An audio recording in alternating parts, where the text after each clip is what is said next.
much, I'm known to keep it real. I ain't worried about your feelings when I'm in the field. They be watching what I do from my highlight reel. I'm just running to the paper, but how you feel? If you looking for the truth, then I'm the real deal. If you looking for the truth, then I'm the real deal. Shout out to the crew and they get real. I'm in with the crew, nigga, real. What is up, everybody? It's the Real Deal Podcast. You got your boy, it's me, Feebz. We got Travis over here to the right of me. What and up? Bruce over there to the left of me. What's good? What's good? What's going on? Week 1 is upon us, boy. Our first NFL Sunday of 2023. How you feeling? Football's back, Football's baby. back. Yep, that's it. That's all you can say. Football man. is back. It is here. It is king. It is Yes, back. sir. It is back. That is 100% true. And speaking of truth, we had a game on Thursday. Mhm. Yep. Kansas City versus Detroit. It's not what everybody expected it to be. Oh, It was I mean, not. you know, we could actually see that Mahomes was missing Kelsey. That was a Yeah. big part of that game. For Big part. sure. Oh yeah. But I I mean, can't Detroit relate controlled- because as I far feel as like- fantasy, I'm sorry, Trav. I can't relate. You're as good. far as fantasy, I'm good. I got Mahomes in the league. I got Amon-Ra in the league. So I'm chilling. So let's But yeah, talk about that. yeah. Let's talk about some fantasy impacts of that game. Who's somebody that may have surprised us or maybe someone that disappointed us? I'm gonna get with disappointments. I think that's kind of clear and obvious. If you're in a deep league and you tried to start Kadarius Toney, you probably Right. want to throw a football at him just to make him feel something. And then Sky Moore, 0 points, like 0.4 technically. That's pretty disappointing. And as far as a surprise, someone that I don't think was on anybody's radar as a flex consideration or maybe a deep bench stash was Josh Reynolds, who's been with Jared Goff, it feels like his whole career, was able to get 12 fantasy points. I believe it was like 4 catches for 80 yards, 12 flat. That's a pretty surprising one. But other than that, I mean, Mahomes was a stud. Amon-Ra St. Brown was a stud. David Montgomery came through with 13.4. Jahmyr Gibbs with 8 flat. I wouldn't worry about Jahmyr's usage. It was the first game. You see why everybody compares him to Alvin Kamara, the ability to catch the ball, the contact balance, how fast and explosive he is when he does get a running lane. I feel like that game kind of went, besides the Chiefs winning, kind of went how everybody expected it in terms of fantasy value. I mean, my one thing to be precise about is you're saying you're not concerned about the Gibbs usage. I mean, I believe Montgomery had about 79% of the carries, and they even when Gibbs had showed some potential and some light and some good runs, they sat him back down on the bench. That doesn't worry you at all? No, I don't think so, because the plan for David Montgomery, which was very clear, was run him up the middle no matter what. And I believe we touched on that on last week's show, where I had David Montgomery as someone to kind of look out for because there was going to be no Chris Jones for the Chiefs on that D line. So the game plan was going to be run up the middle as much as you can. Whereas Jahmyr Gibbs, you kind of want to get him out on the perimeter, utilize that speed. It wasn't that effective. David Montgomery, he had 21 carries for, I believe, 74 yards. He got the touchdown, but 21 for 74 is pretty inefficient when you look at the way Jahmyr Gibbs ran the ball. When he got his touches, he was lightning in a bottle. I think that Dan Campbell, Ben Johnson, everybody associated with Detroit's going to want to tap into that a bit more. And you use David Montgomery to kind of control the game, keep the ball out of Mahomes' hands. But if you want explosiveness and you want points fast, I think Jahmyr Gibbs is going to see an increase in his touches for sure as the season goes on. Okay. Yeah, because like I'm touching on Travis's point, David Montgomery had 21 carries with 74 yards, and he did get the touchdown, but he only had 13.4 points. And Jahmyr Gibbs had half of those, not even half of a quarter of those touches, with 7 carries for 42 yards, and he caught 2 of his catches, two receptions. So he had 8 points. So there is upside to him. So maybe we just got a little taste of what Jahmyr Gibbs can do, and hopefully going down the line, he's going to be a good part of your fantasy team. Yeah, I mean, one last point. I'm sorry, Kevin. One last point on Go that ahead. backfield. I just want to say it feels easy to sit there and say, oh, Dan Campbell was in New Orleans when they had Mark Ingram and Kamara, and he learned from that, yada, yada. But that's exactly what you saw last night. It was David Montgomery's the proven commodity. Mark Ingram was the proven commodity. Alvin Kamara became that dude like immediately once they saw what he had. Jahmyr Gibbs is going to be the same exact thing. That backfield is going to be used the same exact way. And back in the day, you knew which one of those two you wanted. It was Alvin Kamara all day, and soon it's going to be Jahmyr Gibbs, in my opinion. Yeah, man, Gibbs showed a lot of potential, and he was a cutaway, and he was very elusive. He was a cutaway from breaking several different plays, and there was a play where I think he broke like 4 or 5 tackles in the same play, and he's looking good. He's looking exciting. Once again, for me, a tad bit concerned on how much they use Montgomery, although he didn't produce very well. Or as well as we would like him to, they did use him a lot. So that's just a tad bit, but maybe they're just trying to work Gibbs into the system that's there to speak for rookie running backs. And where was he? Where was his ADP? Was he going in the second, Gibbs? The Jahmyr Gibbs, he's been going in that 3rd or 4th round range. Okay. I know in a couple of drafts I got him, it was that 4th round spot. I think he's going to pan out in the near future, sooner than later too. I think they understand that they're going to need to put up points, and that's going to be the way to do it. It's going to be through him, through Amon-Ra St. Brown, who was spectacular again, 6 for 71 and a touchdown, paying off on that late 1st round, early 2nd round ADP. So Detroit's got something special going on. They got some explosive playmakers and some solid players. I agree, and Detroit has a lot of good things to look forward. And even though, as some people are saying, some analysts are saying, the Kansas City Chiefs have an asterisk on their loss because they more lost than Detroit win. But Detroit had a good game. They stayed in there. Mahomes is still Mahomes. And speaking about Mahomes and being Mahomes, where's our fantasy value in Kansas City without Travis Kelce? Where are we looking? It's in the dumpster. Like if that was a preview, I mean, if that was a preview of no Kelce, these guys they need to be able to produce without Kelce. And I'm not even talking about fantasy. I'm also talking about if Kansas City wants to defend that championship, that Super Bowl championship, like drop passes and just they looked really bad yesterday. It almost looked like they weren't even ready for the ball, and not Thursday, but they just didn't look like they were ready for the ball. But I feel like maybe if Noah Gray falls into that, because he didn't look bad. He's just not Travis Kelce. Travis Kelce is just a freak, right? You don't get that. There is no other tight end in the league like Travis Kelce. So, I mean, if Noah Gray could kind of fill in that role a little better, he could be seeing some more usage. But, I mean, once Travis Kelce comes back, I feel like there's plenty of upside for the team because he spreads the field. So, I feel like it's not full-on panic unless you're a Kadarius Toney owner, because there was no excuse for the drop passes. Like that was just, I don't know if that was nerves or what, but it just looked really bad on him. For me, I think what possibly happened is the game plan changed, right? I don't think no one expected Kelce to be hyperextended knee or so that's what they're calling it. But not only him be hurt, but him not be available to play that first game. Maybe they thought he was going to fight through it, or maybe he was going to be available. And I think the game plan changed completely, and that threw everybody for a loop. People were missing their marks. Kadarius Toney's his own thing right now. I mean, because it was hitting him in the hands. But besides that, I mean, look at this rushing for Kansas City. Mahomes was the leading rusher with 45 yards. I mean, we have Pacheco. We have exactly. We have Pacheco there. We have Edwards-Helaire. We have McKinnon, who these guys, they've produced in the past, and it just wasn't there. None of them could get the ball rolling. McKinnon had that one catch in the beginning to save Mahomes from getting sacked. But besides that, none of them could get the ball rolling. And Pacheco had 8 carries for only 23 yards. There was nothing there. I mean, yes, I give it to Detroit's defense too. And Aiden Hutchinson just looked like a beast last night. And it's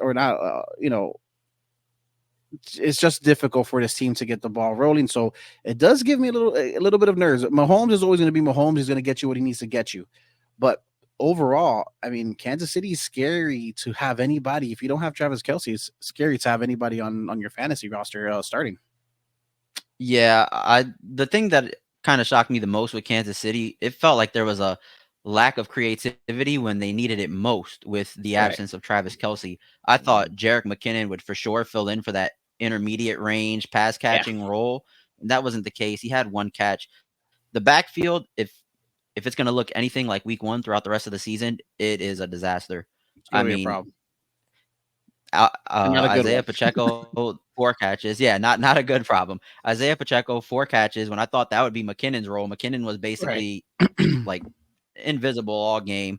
And then Right. Pacheco and Clyde Edwards-Helaire, like you said earlier, Patrick Mahomes had 45 rushing yards. That's what Pacheco and CEH combined for. So whatever's going on in Kansas City, they need Travis Kelce back fast. This Sunday next Sunday against Jacksonville will be his chance to get back. They expect him back for that, but it was not pretty. And Right. an honorable mention, real quick. I just want to talk. You didn't talk about Laporta. Laporta looked good during the game. He Rookie so tight if you end got there. him on, if you got him on your team, he's looking like he's going to be seeing a lot of usage. No, Might for be a sure. pickup I mean, there. if we go quickly back over to Detroit, you know, like Trav was speaking earlier on Reynolds, he was getting looked at a lot. Laporta with 5 receptions, 5 targets, catching all of his receptions.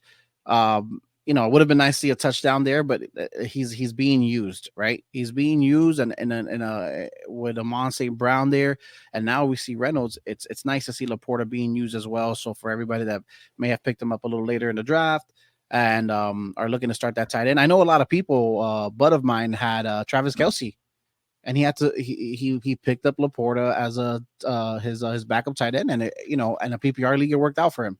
So it was definitely a nice little touch there.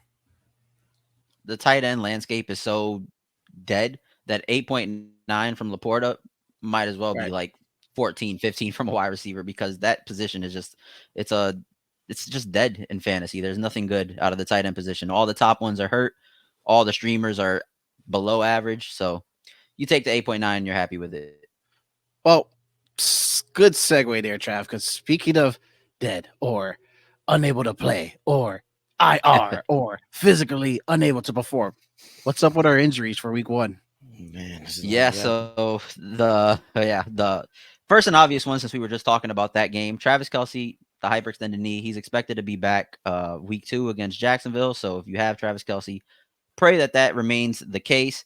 Cooper Kupp, the biggest news of the day today, as of Saturday, he is going to the IR. So he will miss the first 4 games at least, with a chance to return week 5 against the Philadelphia Eagles. He's going to the IR with that hamstring injury.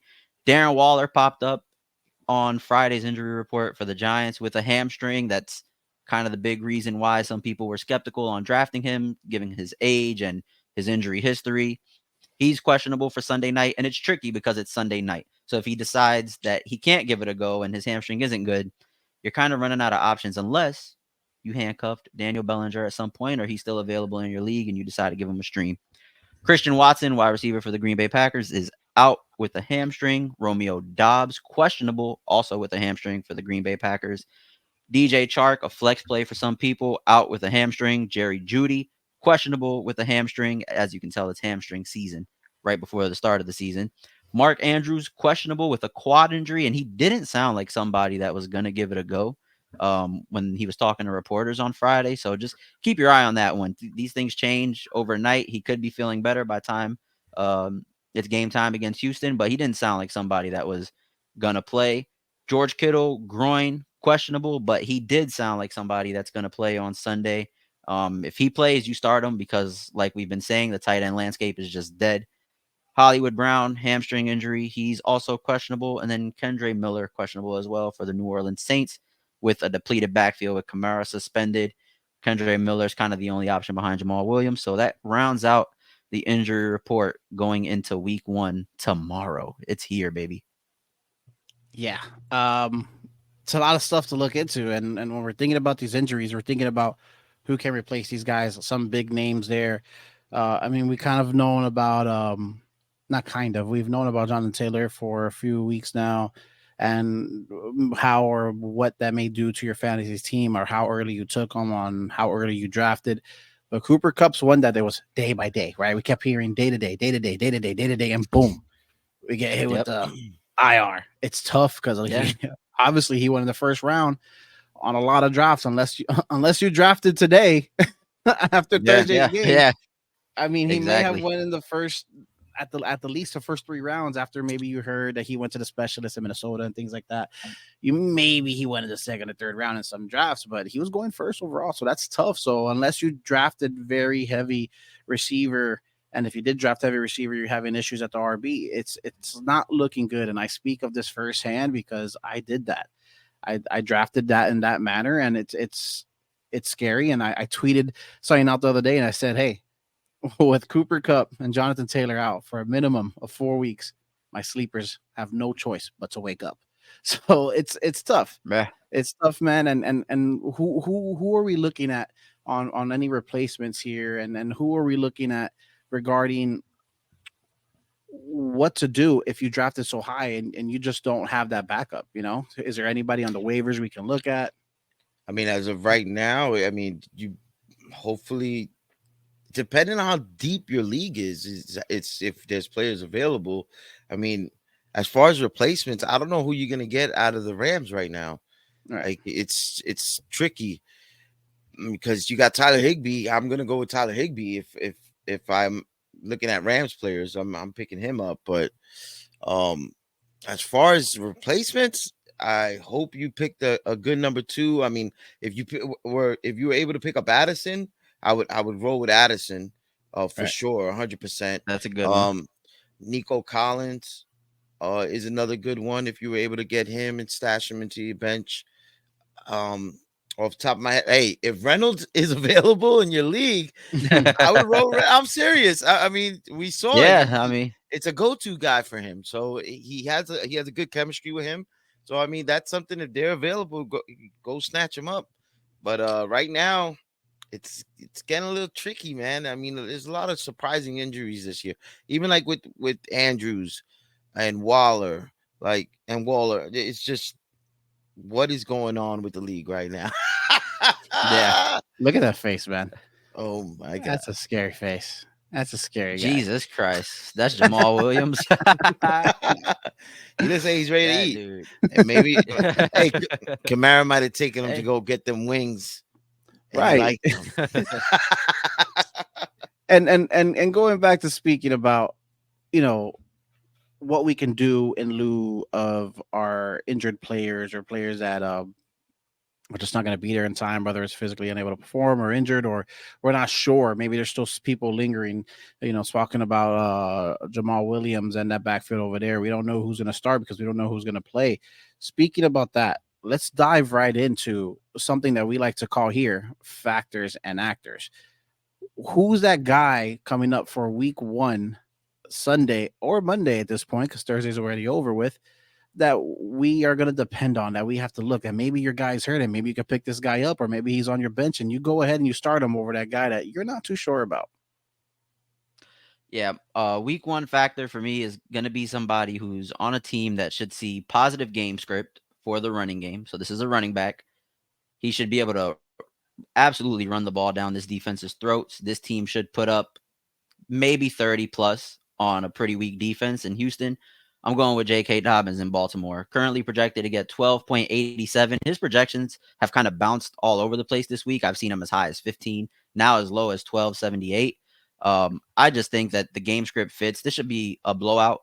Lamar and J.K. Dobbins should have a field day all over this defense as far as running goes. I think you can expect J.K. to catch more passes than usual based on how the offensive coordinator, Todd Monken, likes to call games. And I think you should definitely expect to see him get in the end zone on the ground at least once. So J.K. Dobbins against a pretty weak Houston defense is my pick for a week 1 factor.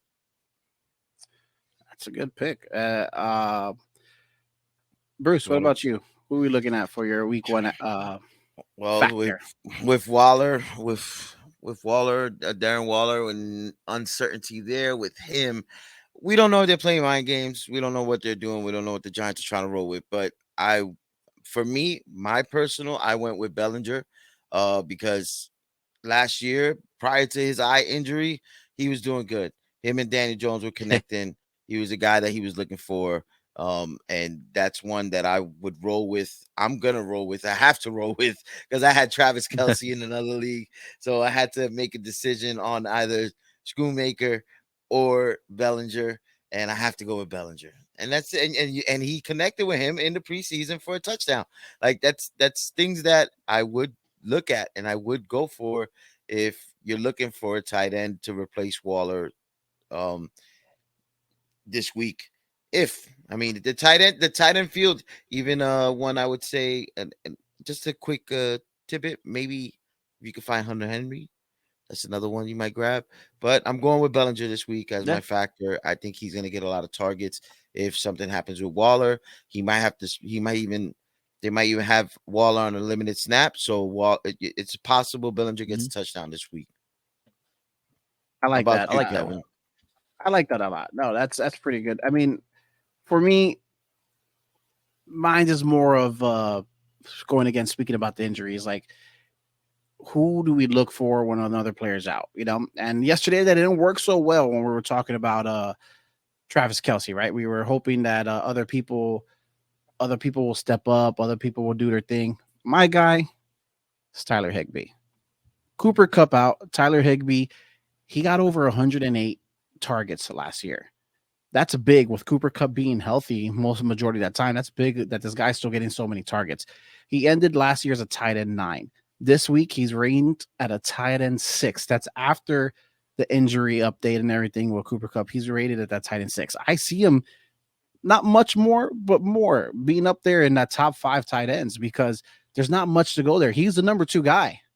He just became the number 1 guy in Los Angeles right now. So he's definitely on my chart, and a lot of people may have drafted him late. A lot of people maybe don't even have them because he was just a name there, tight end 9. There's so many other tight ends out there that you can look at, you can take risk on. But this guy, for me at least, I think he's going to put up big points. He's ranked projected at 10. I say at least a touchdown, and we're looking at anywhere between 108 targets last year.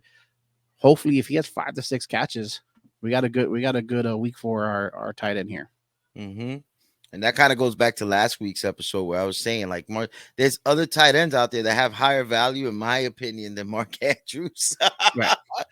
I think it's a change in the tide year, man. I'm being honest with that one. And Travis, let's get back to you. Who's your actor for this week?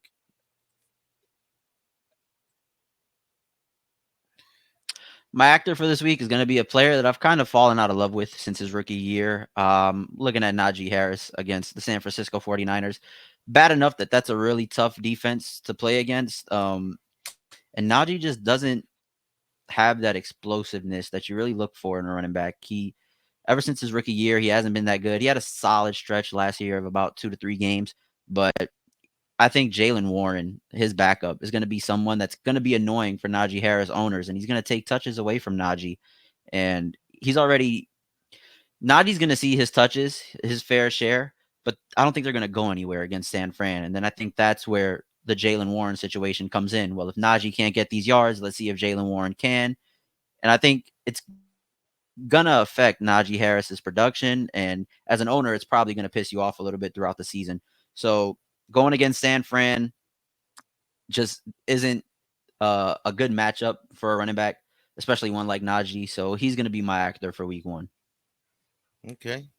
I like it. I was my actor for week 1. I'm rolling with Deshaun Watson. I just feel like he was going too high on people's drafts as far as quarterbacks go. I understand you got, Nick Chubb, Amari Cooper, and Elijah Moore, and then you got Donovan Peoples-Jones. But I just don't know going up against Bengals. I know they might not have the best defense, but I just feel like they're not. I don't know. There's something about Deshaun Watson. I don't know if we're going to get Texans. I don't know if we're going to get Deshaun Watson from the Texans. I think it's just going to be a little struggle for them to get going this early in the year.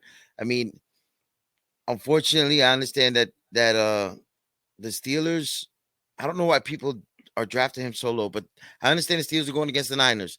Nick Bosa with a new contract is going to come out killing people. But I like Kenny Pickett.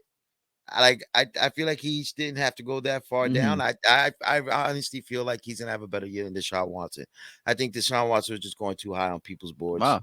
And I feel like he's gonna be active this week. I don't think he's gonna perform. I think they got him trying to get 18.5 points, but I really feel like Nick Chubb is probably going to get a lot of carries. I think he's going to get a lot of production. I just don't know. I'm a little skeptical on the Watson train. I'm not on the hype train for him. Yeah, I mean I completely agree with you. I'm not on the hype train either.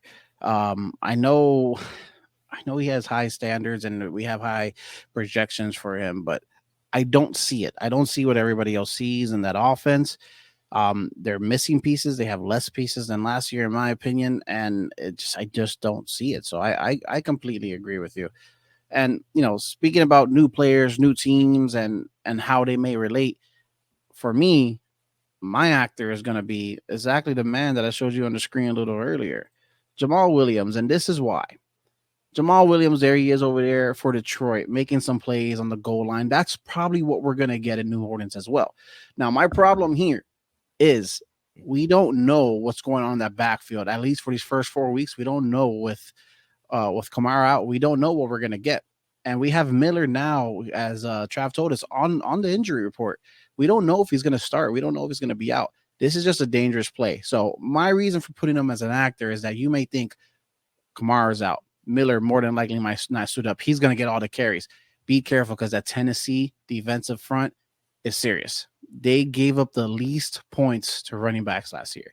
So yes, Jamal Williams, with all his anime love and his scary facial expressions, he's fun to look at. He's fun to watch. He may get those goal line carries. But all I got to say is definitely be careful if you think you're going to maybe put him in for somebody else because you're like, hey, he's going to have all the carries. He's the guy in the backfield. Just tread carefully is all I'm saying. Yeah, and I mean that offense in general, we have to see. Like, I love Olave, but Derek Carr is a great quarterback. He's a really good quarterback in my opinion. But I just have to see how that offense is going to roll. That's just how to see how they click. It might have a first rough game. I completely I agree. think that week one matchup against Tennessee is going to favor guys like Olave and Juwan Johnson a little more than it will Jamal Williams, because Tennessee, like Kevin said, does have such a really stout run defense.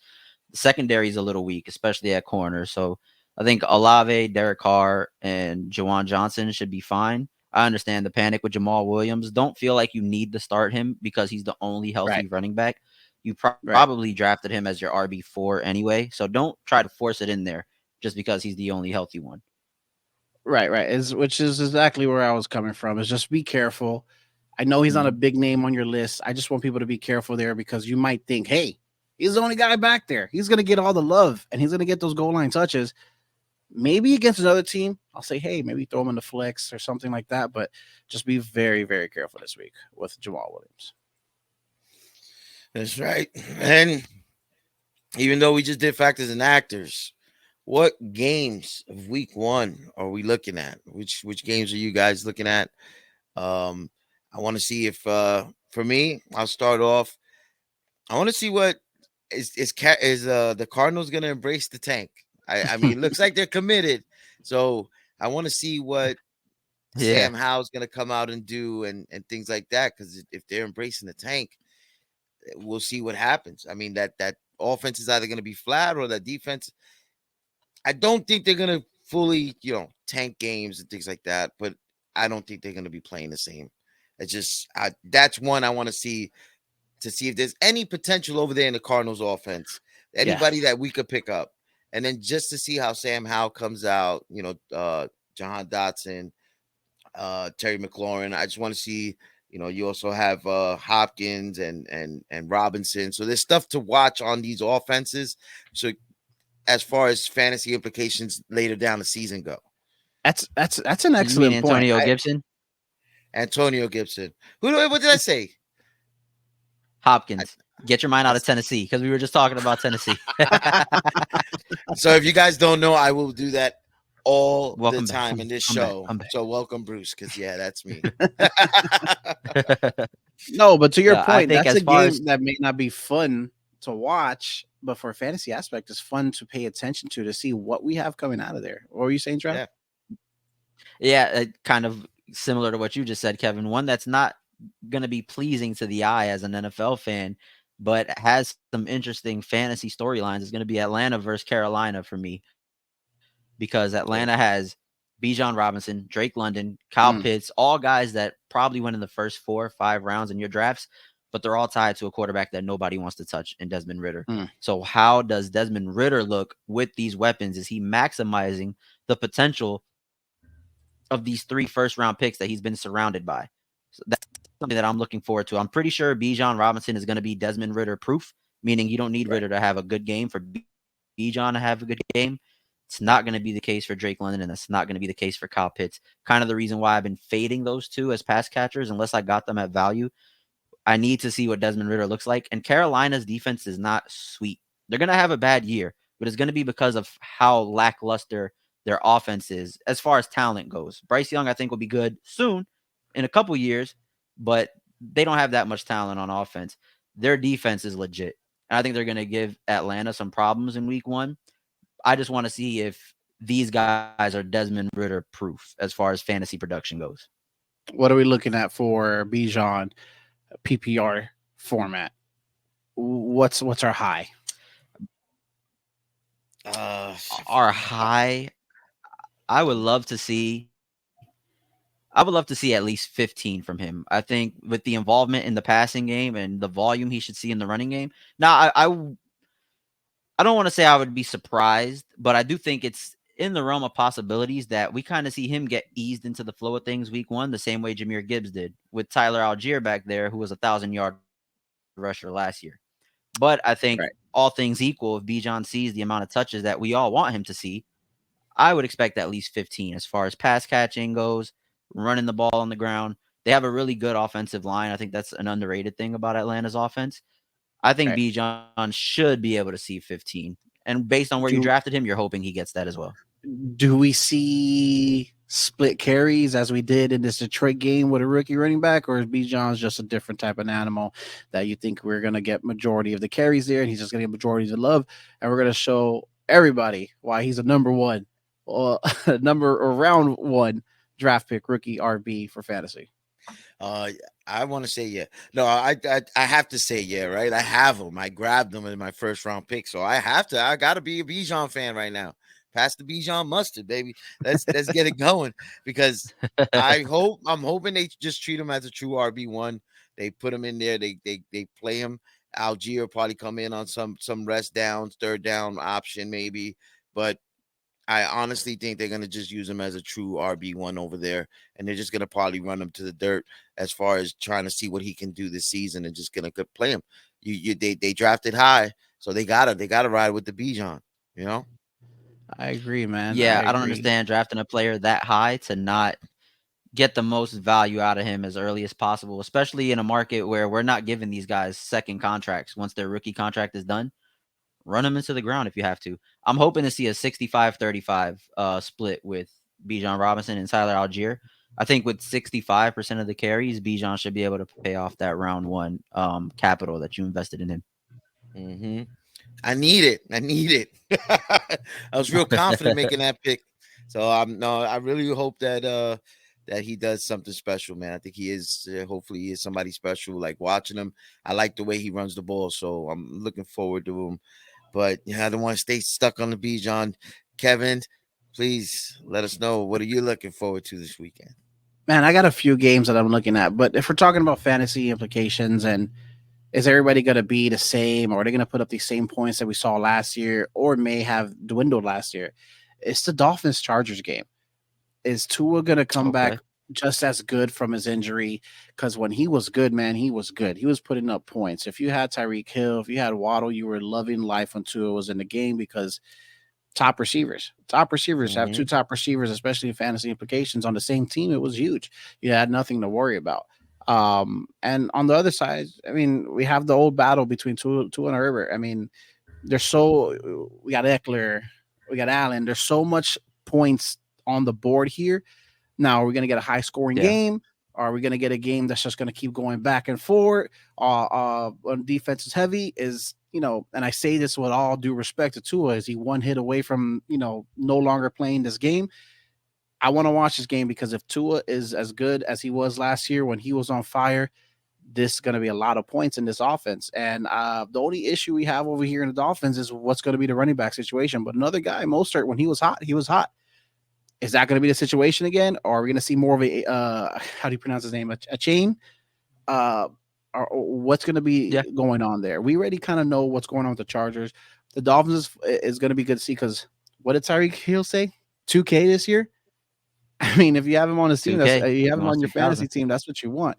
So, I'm excited about that game for a fantasy aspect. There's a bunch of other games. I look at Jaguars, Colts, and all the weapons that Jaguars have, and I want to see how they implement and how spreading the ball over there as well. But that Dolphin Chargers game, if we look at both sides, there's a lot of fantasy points there. Yeah, I'm if you're a Dolphins fan, you got to be happy for your offense, right? I mean, your defense is looking good too. You have a lot of good additions to the defense. I mean, I think Ramsey is down though, right? He's out right now. But regardless, I like that. I like that defense. And I mean, if you're a Dolphins fan, you got to be happy. And then from a fantasy aspect to this, there's a lot over there. And I really feel like they're a fast, high power offense. I like that they move quick. So I enjoy watching them. I have to say, even though I'm going for the Jets and the Giants, they're playing them this year. They're both playing them this year. But if you're a Dolphins fan, you got to be excited for this offense, man, and you got to be excited for this team. So it's a good year. I really hope that Tyreek Hill does have a great season, and Waddle too, man. Those are really good. And then we'll see what happens with the running back game. But it's I really would like to see the Dolphins have real fantasy viable players because they got so much speed over there. I like a shootout in that one. A lot of fantasy value to be had. I think Justin Herbert could light that defense up. And even though the Chargers defense has some big names, they've never put it together as a unit. So Tua can also light the Chargers defense up. So we could have 2 wide receivers from Miami with 20 plus fantasy points. And then we can have 2 wide receivers in Los Angeles with 20 plus fantasy points. Plus Eckler is a part of this game also. We can't forget about Eckler. So it's a really good one to watch fantasy wise. It should be a firework. Yeah, fantasy wise, that's what I'm hoping for. If you have these guys on your team, and especially you may have 1 or 2 of them, there's a possibility you get a Waddle or Eckler both on the same team, Herbert, things like that nature. I mean, it could be a power hungry offense, and I think they're going to come out of the gates hot. And where's that being played? Is it in LA? I believe so. Yeah, I believe so. Let's see. Yeah, it's LA. It's in LA. Okay. Yeah. Mm-hmm. Yeah. So then they're in a dome. Yeah. Yeah, man. It's just pray on Tua's health, dude. That's all. Like you just Tua stays healthy, and that offense is clicking. I mean, they got Mike White now too, though, man. I will not take that away. I like Mike White. He was good. He showed. He had some good talent there. But you want to hope and pray that Tua stays healthy, bro, because he. I don't want for sure. They were really clicking. They were really clicking when he was. I am obviously a huge Jets fan, as some of us here are as well, but I don't veer away from good fantasy value. I don't veer away from good football. Exactly. But all I gotta say is the last thing before I want to leave on the table is be careful with Stephon Diggs because he got to see my dog. So if we could talk about that, man, go ahead. Yeah, we got the time. It was the wrap up for Hard Knocks this week, and those two just make each other so much better, bro. It's gonna be on another level for those guys. Like Sauce and Garrett Wilson are just like, what's better? They both were rookies of the year in their respective positions, right? So it's like the best of the best going against each other. They can only make each other better. Like I don't know, man. That's gonna be so interesting to watch, man, because it looks like Rodgers is clicking with this team now. Like he sees the potential in all these young guys, and there's the reason he picked them. There's a reason he picked. Aaron Rodgers could have gone anywhere, man. Right. There's a reason he picked this team. He sees this potential in this young team, and also he sees potential in this young quarterback in Zach Wilson, and he's mentoring him. Like I don't know if in a few years we're gonna be starting Zach Wilson in our fantasy teams, but I'm just saying it's a good look. It's a good look on Aaron Rodgers. I think he's gonna have a good year, and I just can't wait to see Sauce and and Garrett Wilson and all those guys play, man. Football is back, bro. It is It's back. gonna be such a good year, I think, man. It's a lot of young talent, I mean, a lot of. Go ahead. since You we're mean all what? Jet fans, I guess I'll say something about the team. Look, I'm expecting a big year from Garrett Wilson. He's gonna single handedly make or break my fantasy year. I believe I have him in about 3 or 4 leagues. I was in a I've couple also leagues had that the you 12th take him, pick. you reach for him a little bit, but hey, I think it's He's not too going big of a reach. A he's little going bit, a 16th tad bit. overall. I'm grabbing him at 13th. It's a tad bit, but Tad. I think when there's that Devontae Adams potential for who Devontae was when he was with Aaron Rodgers, why not, man? It's the situation's great. He's the real only pass catching threat over there. Like Alan Lazard isn't going to eat into Garrett Wilson's touches. Mecole Hardman is not going to eat into Garrett Wilson's touches. The only thing you're concerned about is the running game, Dalvin Cook, Brees Hall, but Garrett Wilson's the clear-cut, obvious wide receiver one over there in New York. A little tough matchup against Buffalo, but like I said, the volume's going to be there. I think he can easily get what he's projected for, which is somewhere in like 14.85, I believe. His projection's also bouncing as well, but what's not to love about the situation? Aaron Rodgers is your freaking quarterback. After putting up 1,100 yards and 4 touchdowns last year with Zach Wilson, Mike White, Joe Flacco, Chris Trevler. So the situation is one to fall in love with if you're a Garrett Wilson owner. So For sure. I think he's going to have a hell of a year. Top 5 wide receiver finish, maybe. Yeah. I agree with that, and that's truly without being biased. Truly. Yeah. And then like in another game, we're gonna and just going through because man, it's just football, dude. There's so much to look forward to. The Colts and Jaguars. Okay. Anthony Let's talk about it. Richardson. Anthony Richardson. See what he's gonna do over there. The Jaguars. There's a lot going on over there. As far as their offense, a lot of mouths to veterans, a feed, lot of young for guys, sure. exactly to see there. Because I got Evan Ingram in one league, so I want to see what happens there. What's his usage going to be like? But who's our guy? I think there's going to be a lot of points there as well because Trevor Lawrence spreads the ball very well, I believe. But who's our guy? Who's the guy do you want to have on that offense right now? If you had to pick one, I want to say ETN or really ETN. I mean, I think it's clear as day. It's ETN. Okay. Ridley is Travis. You had another one. Yeah. Go ahead. Speak your mind. Yeah. Well, I was gonna say, I think week one they're definitely gonna try to force Calvin Ridley a touchdown on some hey, welcome back to the league type vibe. But I really, based on value in drafts, Christian Kirk, I think, is still gonna be a solid wide receiver. Whether he's in your flex or you went RB heavy, tight end, quarterback, and he ended up as your wide receiver too, I still think you can expect a safe floor from Christian Kirk, maybe about 12 points per game. Because I think they're just going to air it out. They've got so many weapons in the passing game. Obviously, ETN is there, and there's going to be some games in that terrible division that they're going to be playing ahead and they're going to run the ball. But I think the identity of this team is Trevor Lawrence. They go as he goes. I think Christian Kirk is going to be a big beneficiary of that.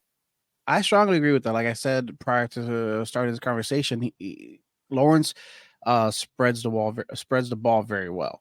So it's not scary to really have some of these guys on your team. Like maybe they're going to show too much love to this side, too much love to this side. I think we're going to see the ball spread very well week one against the Colts. I think we're going to see a good amount of points put up in that game as well. In my opinion, is going to be one-sided.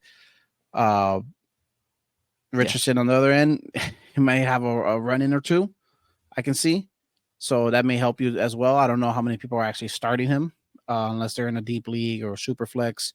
But you can expect that. I expect a run-in or two on the goal line, especially with Jonathan Taylor not there. And then the Sunday night game, Cowboys and Giants, man.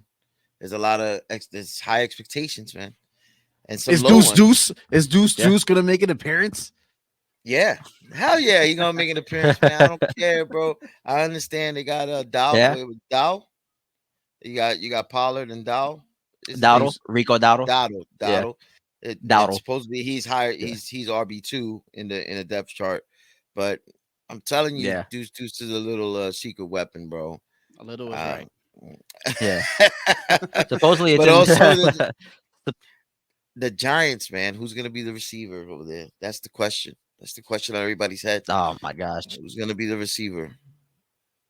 It's a That's mess, just- man. They have a wide receiver room full of mid. I don't know if any one of them are immediately fantasy relevant. You were hoping Darren Waller was that guy. Now you're watching his 30-year-old hamstring. It's a tough situation. Pay close attention to it. If Bellinger is free in your league, he's available. Pick him up behind Waller just in case. You don't want that situation on Sunday night. It's messy. It's tricky. And if we know anything about Darren Waller, it's that he is liable to miss some time because of injuries. So just make sure you have a plan B ready. Maybe a T. Higgins, Mike Evans, something like that. Maybe signing. No, maybe. You never know. Mike Evans I don't could know, be man. traded. We don't know where those. T. Higgins no. last year with Cincinnati, per sources. Yeah, but both of those guys, they're not extending per sources. They're not extending both of those guys. So something to look at. They might ship them off to your favorite team or to your fantasy saviors. They may help you. Yo, why didn't you let me get Amon Ra? Why didn't you let me get Amon Ra in the best ball league, Kevin? You already had him in another league. Yeah, I know, but you really had the 12th pick, and I'm like, please. And you took him off the board, and I was like, damn, man, him and Garrett Wilson would have been great. Yeah. I had a choice there, and I just couldn't pass him up. It was just idiotic to pass him up. Yeah, no, you couldn't let him fall to me, dude. I was gonna him and Garrett Wilson off the bat, straight up. I would have just taken him. Yeah. No, and I think I drafted before you, right? You were 12, I was 11, I believe. Yeah. So I almost took Garrett Wilson. I almost jumped just because I wanted, a little homer pick. I almost jumped on that, but I was like, I can't. I gotta stay true to the ADP, and I didn't want to reach too high. I didn't. Fantasy football got me, man. How many leagues you guys in? 5 for me now. I'm in 5. 1, 2, 3, 4, I'm in 5, 5. 6, 7, 8, 9, 10, 11, 12, 13, 14, 15. I'm in 8 leagues. I'm in 8 this year, man. I'm in one too many. I told myself I wasn't gonna do it, and then I guess I love the anxiety. Nah, man, this football is so much fun, bro. That's the problem with being in so many leagues. On Thursday night, I was in in one league, I had Jahmyr Gibbs and I was going against David Montgomery. Then in another league, I have David Montgomery and I'm going against Jahmyr Gibbs. And it gets to a point, I don't even know who to root for. So I'm just trying to enjoy the game. I'm getting pissed at Jahmyr Gibbs' usage. I'm happy about David Montgomery's usage, and it's affecting me both ways. So it's a mess. Professional advice, because that's what I am, right? A professional. Don't join 8 leagues. Don't join 8 leagues, man. A 3-league maximum should be fine. And when you join 8 leagues, you're gonna have so many teams that look alike. Out of my 8, I had the 12th pick 5 times. I can't tell you how much CeeDee Lamb I have this year. So keep it to a minimum, man, please. Oh my Word God. from the wise. But hey, listen, I want to apologize for the late episode. All right, this we had a slight. It wasn't thank God it wasn't a medical emergency with the boy, but we just had a little scare. We had to be cautious, so we had to take care of him. It sounds like so we take Ghost takes full blame for the late episode. Well, I think it's important to say that we want to be on our A game. We want to provide you the best content that we can available. We want to provide you accurate information. And if we feel like that's not going to happen in time, we're going to do everything in our power to make it happen, even if it's a little late. But with that said, we're going to try to be on top of our game. We're going to try to get you your episodes every Wednesday. And we want to be there for you. When you need your information, when you need content, feel free to reach out to us on any of our platforms, Twitter, Twitch, Instagram, Facebook, wherever you need to reach us out. Feel free to ask us any questions about your lineup, about any trades.